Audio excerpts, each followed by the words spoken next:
This is an introduction to the Seth material, a Seth book by Jane Roberts. Author's introduction. So this is Jane writing. It was February 29th, 1968. I was holding one of my twice-weekly ESP classes. The large bay window was open, letting in unusual warm night air. The lights were normally lit in my living room where classes are held. Suddenly, I felt that we had a visitor. As always, I went into trance easily, without preamble. This class was composed of college girls. They had read my first book, knew about Seth, and had attended a few classes, but they never witnessed a Seth session. My eyes closed. When they opened a few moments later, they were much darker. I began to speak for Seth. He had thrown my glasses to the floor in a quick, characteristic gesture. Yet now I scrutinized each student with sharp, clear focus. The voice that spoke was deep, quite loud, more masculine than feminine. We were having a spontaneous Seth session. It served to introduce the students to Seth, and I will let a few excerpts from it serve the same purpose now, introducing Seth to those readers who have not heard of him. This is Seth. He says, "According to what you have been taught, you are composed of physical matter and cannot escape it, and this is not so. The physical matter will disintegrate, but you will not. Though you cannot find me, know that I am here. Your own parents seem to disappear before your eyes and vanish into nothingness forever. I can assure you that they will continue to live. I can assure you that death is another beginning, and that when you are dead, you are not silenced. For is this voice that you hear now silence? Is this presence that you sense within this room death? I am here to tell you that your joy is not dependent upon your youth, for I am hardly young. I am here to tell you that your joy is not dependent upon your physical body, for in your terms I have none. I have what I have always had. The identity is mine. It is never diminished. It grows and develops. You are what you are, and you will be more. Do not be afraid of change, for you are change, and you change as you sit before me. All action is change, for otherwise there would be a static universe, and then indeed death would be the end. What I am is also what you are, individualized consciousness. Change with the seasons, for you are more than the seasons. You form the seasons. You are the reflection of your inner psychic climate. I come for one purpose this evening, so that you could sense my vitality, and sensing it, know that I speak to you from dimensions beyond those with which you are acquainted. The grave is not the end, for such a noisy one as I never spoke with the lips of death. I am in this room, although there is no object within which you can place me. You are as disembodied as I. You have a vehicle to use, a body that you call your own, and that is all. I borrow Rupert's with his consent. But what I am is not dependent upon atoms and molecules, and what you are is not dependent upon physical matter. You have lived before and will live again, and when you are done with physical existence, you will still live. I come here as though I appeared through a hole in space and time. There are walks in space and time through which you can travel, and in dreams you have been where I am. I want you to feel your own vitality. Feel it travel through the universe and know that it is not dependent upon your physical image. In reality, you project your own energy out to form the physical world. Therefore, to change your world, it is yourself you must change. You must change what you project. You always were and you always will be. This is the meaning of existence and joy. The God that is within you, for you are a part of all that is.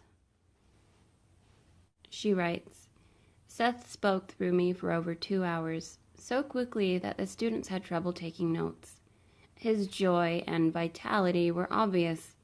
The personality was not mine. Seth's dry, sardonic humor shone from my eyes. The muscles of my face rearranged themselves into different patterns. My normally feminine gestures were replaced by his. Seth was enjoying himself in the guise of an old man, shrewd, lively, quite human. When he spoke of the joy of existence, ringing even through such a voice as his, that deep voice boomed. Later, one of the students, Carol, told me that although she knew the words were coming from my mouth, still she felt that they were coming from all over, from the walls themselves. During a break, Carol read the notes that she had taken. Suddenly, without transition, I was Seth again, leaning forward, joking. Quote, If you were to be my stenographer, you must do better than that. You are a mad scribbler. End quote. Then a give and take period began in which Seth corrected Carol's notes as she read them, added several remarks to clear certain sentences, and bantered back and forth with her. The students asked questions and Seth answered them. Seth addressed himself to the students for the first time, yet he touched upon several issues that appeared often in the Seth material. The personality is multidimensional. The individual is basically free of space and time. The fate of each of us is in our own hands. Problems not faced in this life will be faced in another. We cannot blame God, society, or our parents for misfortunes, since before this physical life, we chose the circumstances into which we would be born, and the challenges that could best bring about our development. We form physical matter as effortlessly and unselfconsciously as we breathe. Telepathically, we are all aware of the mass ideas from which we form our overall conception of physical reality. As of December 1969, my husband Rob and I have held over 500 Seth sessions over a period of 5 years. My first book in this field, How to Develop Your ESP Power, briefly explained the circumstances leading to my interest in ESP and the experiments that led to my introduction to Seth. Since then, Seth has demonstrated telepathic and clairvoyant abilities on occasions too frequently to mention. Through sessions, he has helped friends, strangers, and students, and by following his own instructions, my husband and I are learning to develop our own psychic potentials. Yet I was not a born psychic with a background of paranormal experience. Neither Rob nor I had any knowledge of such matters. Even after my first enthusiasm, I didn't accept these developments without serious self-questioning and intellectual analysis. I wanted to keep my experiences on as scientific a basis as possible. Yes, I said in effect. I do speak in trance for a personality who claims to have survived death. Yes, you can develop your own extrasensory abilities. Yes, Seth does insist that reincarnation is a fact, but, I found the ideas presented in the Seth material fascinating, but I was not about to accept them as the same kind of solid fact with which I accepted, say, the bacon I eat for breakfast. Now, I know they are far more important. To me, it was tantamount to intellectual suicide to even admit the possibility that Seth actually was a personality who had survived death. Nowhere in my first book did I say that I thought Seth was exactly what he said he was. Quote, an energy, personality, essence, no longer focused in physical reality. Instead, I studied the various explanations for such personalities given by psychologists and parapsychologists on the one hand, and by spiritualists on the other.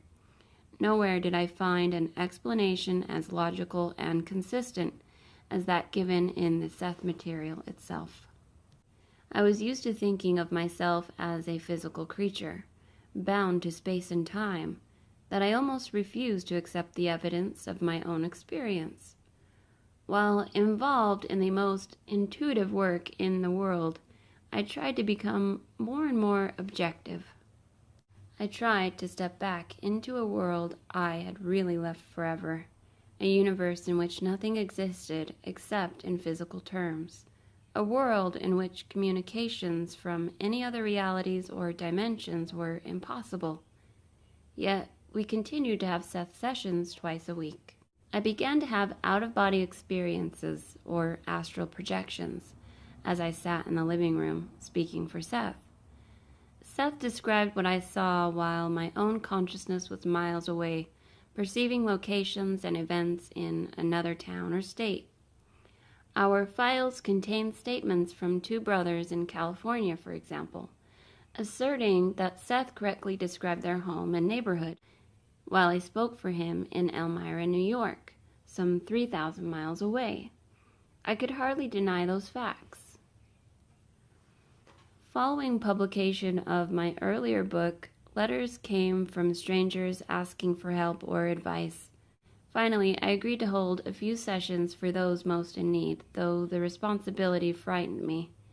The people involved didn't attend the sessions since they lived in other parts of the country, yet they said the advice helped them. Information given concerning individual backgrounds was correct. Seth often explained problems as the result of unresolved stresses in past reincarnational lives, and gave specific advice as to how the individuals could use their abilities now to meet these challenges. Before this, I had suspected that the reincarnational data was a delightful dish of fantasy cooked up by my own subconscious. When all of this began, in fact, I wasn't at all sure that we survived death once, much less over and over again. Rob and I were hardly religious in conventional terms. We haven't been to church in years, except to attend weddings or funerals. I was brought up a Catholic, but as I grew older, I found it more and more difficult to accept the God of my ancestors. Irony whispered that he was as dead as they were. The heaven that had sustained me as a child seemed in my teens to be a shallow mockery of meaningful existence. Who wanted to sit around singing hymns to a Father God, even if he did exist? And what sort of intelligent God would require such constant adoration? A very insecure, appallingly human kind of God indeed. The alternative, that of hellfire, was equally unbelievable. Yet the conventional God of our fathers apparently sat without a qualm with the blessed in heaven, while the devil tortured the rest of the unlucky dead. That God, I decided, was out. I would not tolerate him as a friend. For that matter, he didn't treat his son too well either, as the story goes. But Christ you could at least respect, I thought. He'd been here, he knew how it was. Before I was 20, then, I left behind me that archaic God, the Virgin, and the communion of saints. Heaven and hell, angels and devils were dismissed. This particular group of chemicals and atoms I called me would fall into no such traps, at least none that I could recognize. Rob's background was different. His parents' brand of religion was a sort of social Protestantism, rather delightfully innocent of dogma. In general, God loved little boys and girls with starched shirts, acceptable addresses, polished shoes, and fathers who made good money. It also helped if their mothers baked cookies for the PTA. Neither of us was bitter about such a god's apparent injustices. We didn't pay him that much attention. I had my poetry, Rob, who was an artist, had his painting. Each of us felt a strong sense of contact with nature. No one was more surprised than I was then to find myself quite abruptly speaking for someone who was supposed to have survived death. I berated myself at times, thinking that even my Irish grandmother would have found spirits in the living room rather hard to take, and I used to think she was superstitious. A surviving soul seemed part and parcel of the adult's nonsense I thought I'd escaped, thanks to a college education, a quick mind, and a fine dose of native rebelliousness. It took me a while to discover that I was being as prejudiced against the idea of survival as some others were for it. Now I realized that while I was priding myself on my open-mindedness, my mental flexibility extended only to ideas that fit in with my own preconceptions. Now I know that human personality has a far greater reality than we are usually prepared to give it. Someone has produced over 50 notebooks of fascinating material, and even at my most skeptical moments, I have to accept the reality of the sessions and the material.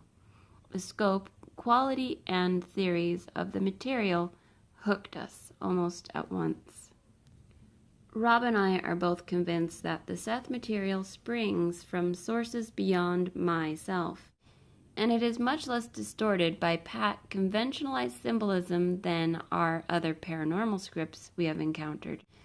Seth says this material has been given by himself and others in other times and places, and that it is given again in new ways for each succeeding generation through the centuries. The reader will have to make his own judgments, but personally, I do accept his theories as valid and significant. Moreover, the riddle of such personalities as Seth call it spirit possession, a demon, as Socrates did, has concerned mankind through the ages. The phenomenon is hardly new. Through telling my own story and presenting the material, I hope to throw some light upon the nature of such experiences and to show that human personality has abilities still to be tapped and other ways to receive knowledge than those it usually employs. The Seth material has completely changed my ideas of the nature of reality and reinforced my sense of identity. No longer do I feel as I did before, that man is the slave of time, illness, decay, and at the mercy of built-in destructive tendencies over which he has no control. I feel in control of my own destiny as never before, and no longer ruled by patterns subconsciously set during my childhood. I don't mean to imply that I feel myself entirely released from every worry and fear, only that I now know we do have the freedom to change ourselves and our environment, and that in a very basic manner, we ourselves form the environment to which we then react. I believe that we form our own reality now and after death. The purpose of this book is to introduce you to Seth and the Seth material. Though Seth has appeared only once in a physical materialization, Rob has seen him clearly enough to paint a portrait of him that hangs in our living room. Through me, Seth has produced a continuing manuscript that runs well over 5,000 double-spaced typewritten pages in not quite 5 years' time. I know many living persons who haven't produced that much in a lifetime. Yet my own work continues. Since the sessions began, I've written 2 books of nonfiction, not counting this one, 2 of poetry, and a dozen short stories. Seth certainly hasn't stolen any of my own creative energy for his own purposes. The first chapters of this book will deal with the emergence of Seth's personality and the impact he had on our lives as we tried to understand what was happening. Out of nowhere, it seemed, I found myself having experiences that I considered nearly impossible. Never in our lives had we found ourselves so caught between curiosity and caution, so fascinated and baffled. Excerpts from some of the early sessions will also be included in the first chapters, since Seth's ideas were then as new and strange to us as the sessions themselves, but the main emphasis will be on the story itself. From the first Ouija board experiments through the first instance when I startled Rob and myself by speaking for Seth, and the changes in our attitudes as further developments occurred. I'll also include examples of Seth's clairvoyant abilities. The bulk of the book will deal with Seth's ideas on various subjects, such as life after death, reincarnation, health, the nature of physical reality, the God concept, dreams, time, identity, and perception. I'm sure that these excerpts from the material itself and some sample reincarnational readings will give most readers greater insights into their own personalities and the situations in which they find themselves. I hope that Seth's theories on health will benefit all my readers, and that the material on personality will help each discover for himself the multi-dimensional reality that is his heritage.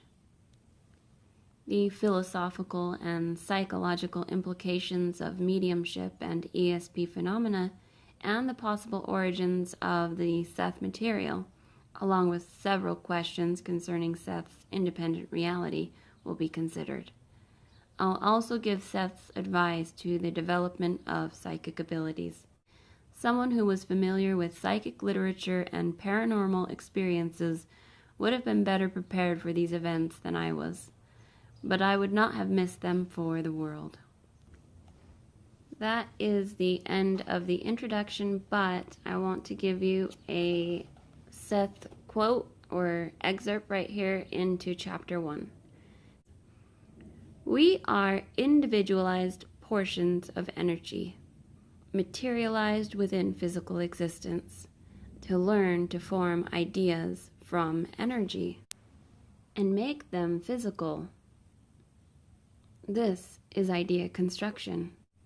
We project ideas into an object so that we can deal with it. But the object is the thought materialized.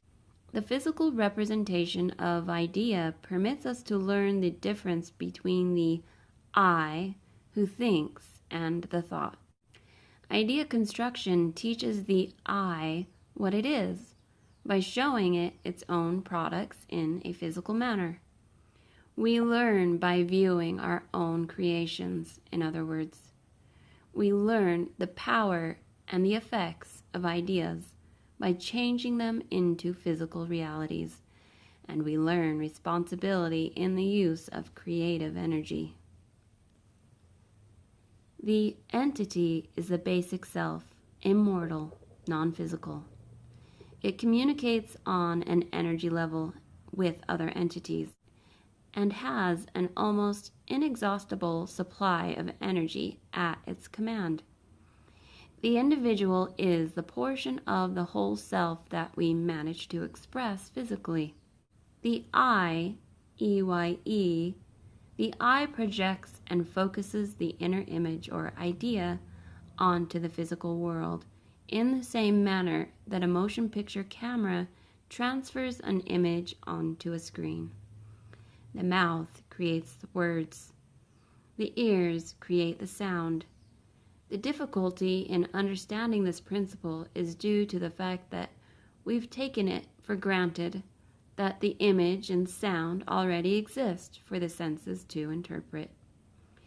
Actually, the senses are the channels of creation by which idea is projected into material expression. The basic idea is that the senses are developed not to permit awareness of an already existing material world, but to create it. Jane writes, "Those ideas were only a touchstone for what would come later. The manuscript finally consisted of about 100 pages, including new definitions of old terms. For example, quote, "The subconscious is the threshold of ideas' emergence into the individual conscious mind. It connects the entity and the individual. The physical body is the material construction of the entity's idea of itself under the properties of matter. Instinct is the minimum ability for idea construction necessary for physical survival. The present is the apparent point of any idea's emergence into physical matter." End quote. Back to Jane. I think that this experience and the manuscript were extensions of the creative subconscious processes that are behind each creative act. Normal creativity suddenly turned on or stepped up to an almost incredible degree. Enough energy was generated in that evening to change the direction of my life and my husband's. For this reason, I believe such experiences to be of utmost importance psychologically. I'm certain that the affair set off the emergence of my own unsuspected psychic abilities and acted as a trigger for the production of the Seth material. Apparently, I'd reached a point where these abilities were ready to show themselves, so they did. Because of my earlier training as a writer, they emerged through words rather than, say, visions, and in an experience that wouldn't frighten me too much. I'd also like to mention here that I believe psychic ability itself is an outcropping or extension of creative abilities inherent in each of us, and therefore normal rather than supernormal. As you'll see later, I do think that these abilities are attributes of another portion of our personalities with which we're relatively unfamiliar. I think then that normal creative abilities stepped up, tune us into other dimensions of reality. Following this episode, even my ordinary subjective experiences began to change. Very shortly afterward, I began to recall my dreams, suddenly and for no apparent reason.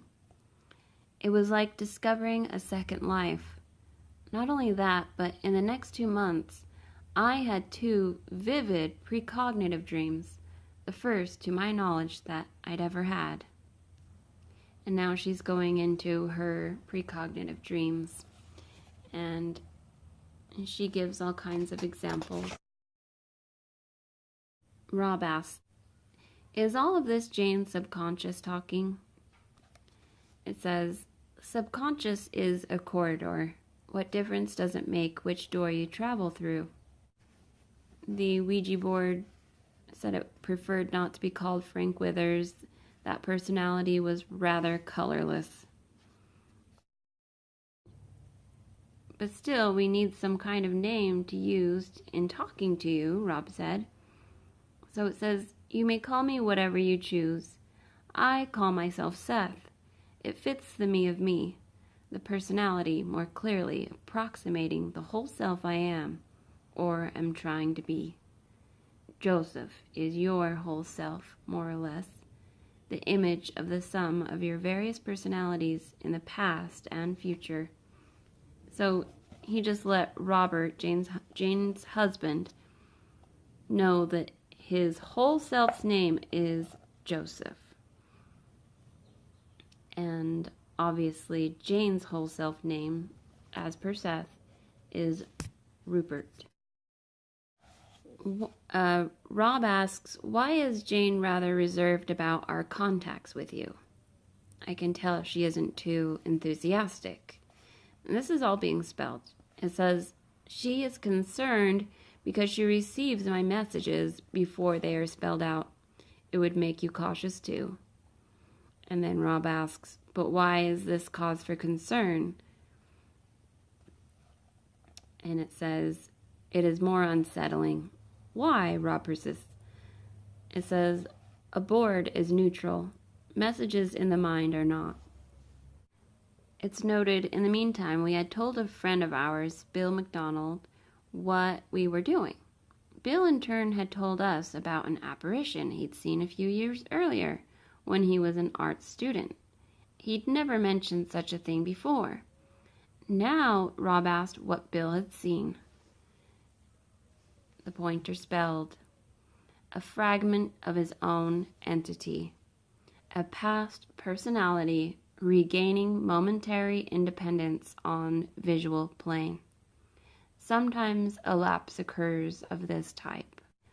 Rob asks, was the image conscious of Bill's presence?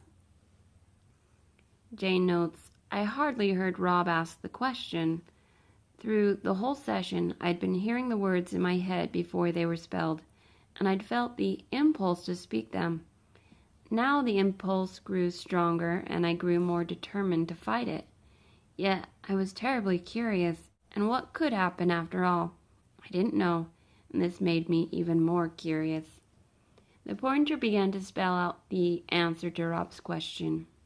The pointer says, in some submerged manner, all fragments of a personality exist within an entity with their own individual consciousness. The pointer paused. I felt as if I were standing, shivering, on the top of a high diving board, trying to make myself jump while all kinds of people were waiting impatiently behind me. Actually, it was the words that pushed at me. They seemed to rush through my mind. In some crazy fashion, I felt as if they'd back up piles of nouns and verbs in my head until they'd closed everything else off if I didn't speak them. And without really knowing how or why, I opened my mouth and let them out. For the first time, I began to speak for Seth, continuing the sentences the board had spelled out only a moment before. Jane is speaking now for Seth, and this is what she says. When Bill saw the image and recognized its presence, the fragment itself seemed to have a dream. The entity operates as fragments in what you would call a subconscious manner, that is, without conscious direction. The entity gives the fragment independent life. Then the entity more or less forgets the fragment. When a momentary lapse of control occurs, they both come face to face. It's as impossible for the entity to control fragment personalities as for the conscious mind to control the body's heartbeat. Suddenly, the words stopped. I stared at Rob. Could you hear it yourself? He asked. I nodded, bewildered. Dimly, as if a radio program was going on in my head from some other station. I paused and put my hands back on the pointer, thinking that I'd had enough of this speaking, or whatever it was, for one night. The pointer was taking over the messages again, but Rob asked another question. Then it's possible to walk down a street and meet a fragment of yourself? Even thoughts, for instance, are fragments, though on a different plane. Again, the words were speeding through my head while the little pointer spelled them out slowly and methodically. I remember a terrific impatience. Then I was finishing the message aloud. Quote, she says, they have to be translated into physical reality. Fragments of another sort, called personality fragments, operate independently, though under the auspices of the entity. End quote. Once more, the words just stopped. On December 8th, then, Seth introduced himself. On the 15th, I spoke for him for the first time. Soon, freed completely from the board, his personality began to express itself with much greater freedom. The process is fascinating to watch. For this reason, I'll devote some space to the early sessions so that you can become acquainted with the material as Seth gave it, and see him emerge as a personality in his own right.